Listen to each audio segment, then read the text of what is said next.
সাম্প্রতিক বন্যায় ও ধসে ক্ষতিগ্রস্ত কৃষক, মৎস্যজীবী, পশুপালক সহ সমস্ত শ্রমজীবী মেহনতি পরিবারগুলোকে পর্যাপ্ত আর্থিক সহায়তা প্রদানের দাবিতে সোমবার সকালে বিশালগড় অতিরিক্ত মহকুমা শাসক দেবযানী চক্রবর্তীর নিকট গণ ডেপুটেশন প্রদান করল ত্রিপুরা প্রদেশ কংগ্রেস।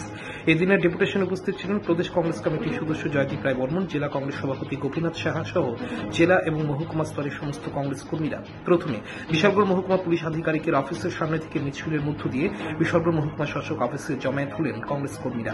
এই দিনে মহকুমার শাসক রাকেশ চক্রবর্তী অফিসে না থাকার দরুন ওনার পরিবর্তে অতিরিক্ত মহকুমা শাসকের নিকট ডেপুটেশন প্রদান করেন কংগ্রেস দল। ডেপুটেশন প্রদান করার পর জয়দীপ রায় বর্মন বলেন, ভারতীয় জনতা পার্টি সরকার বন্যায় ক্ষতিগ্রস্ত পরিবারদের সাহায্য প্রদানে করেছে দলবাজি, বন্যায় ক্ষতিগ্রস্ত পরিবারদের প্রাণ বন্টন নিয়ে করেছে রাজনীতি। বিজেপি সরকার নীতিশ নাইডু রাজ্যে হাজার হাজার টাকার বন্যার প্যাকেজ ঘোষণা করছেন, অথচ ত্রিপুরা রাজ্যে প্যাকেজ ঘোষণা করলেও রাজ্যের শাসক দলের নেতারা এই সমস্ত প্যাকেজ ঘোষণা করার ক্ষেত্রেও রাজনৈতিক পরিবার বলে বিশ্লেষণ করে বন্যায় ক্ষতিগ্রস্ত পরিবারদের সাহায্য বেছে বেছে প্রদান করছেন। এই সমস্ত কিছু ক্ষতিগ্রস্ত পরিবারদের পর্যাপ্ত সাহায্যের দাবিতে আজকের এই ডেপুটেশন।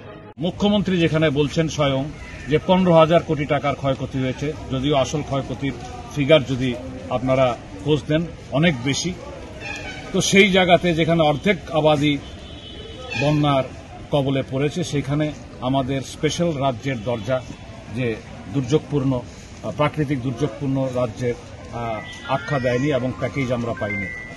আজকে আপনাদের সাধ্যবা দাবি নিয়ে আপনারা ডেপুটেশনে মিলিত হয়েছেন, কতটা সৌহার্দ্যপূর্ণ আলোচনা হয়েছে, কতটা ডেপুটেশন সৌহার্দ্যপূর্ণ হয়েছে?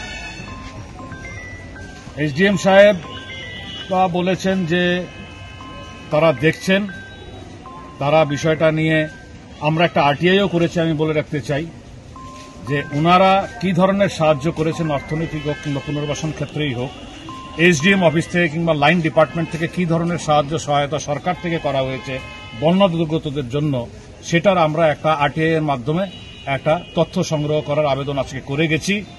কারণ এই এলাকার, বিশালগড় এলাকা এবং এই জেলার অধিকাংশ মানুষদের সঙ্গে আমার পরিচয় আছে, আমি চিনি। আমি যতটুকু জানি, যারা প্রকৃত দুর্গত, যারা প্রকৃত এই বন্যার কবলে পড়ে নিঃস্ব হয়েছে, সর্বস্ব হারিয়েছে, তারা কিন্তু কোন রকম সরকারি সহায়তা এখন অবধি পায়নি। ছাত্রছাত্রীদের সুবিধার্থে এবার দারুণ অফার নিয়ে হাজির। মাত্র 250 টাকায় কম্পিউটার শিখতে চান? তাহলে আজই চলে আসুন মধুপুর বাজার গ্লোবাল হাইটেক কম্পিউটার সেন্টারে, যেখানে ছাত্রছাত্রীদের অভিজ্ঞ শিক্ষক শিক্ষিকা দ্বারা অতি যত্ন সহকারে প্রশিক্ষণ দেওয়া হয়ে থাকে। কম্পিউটার শেখানোর পর ছাত্রছাত্রীদের কেন্দ্রীয় সরকারের আওতাধীন অতি উচ্চমানের সার্টিফিকেট তুলে দেওয়া হয়। পাশাপাশি ছাত্রছাত্রীদের ভর্তির ক্ষেত্রে ভর্তির ফি সম্পূর্ণ বিনামূল্যে। তাছাড়া ছাত্রছাত্রীদের সুবিধার্থে ওয়াইফাইয়ের সম্পূর্ণ সুবিধা দেওয়া হয়ে থাকে। তাই আর দেরি না করে আজই চলে আসুন মধুপুর বাজার নিউজ ত্রিপুরা 24 অফিসের পাশে গ্লোবাল হাইটেক কম্পিউটার সেন্টারে। Report news Tripura 24।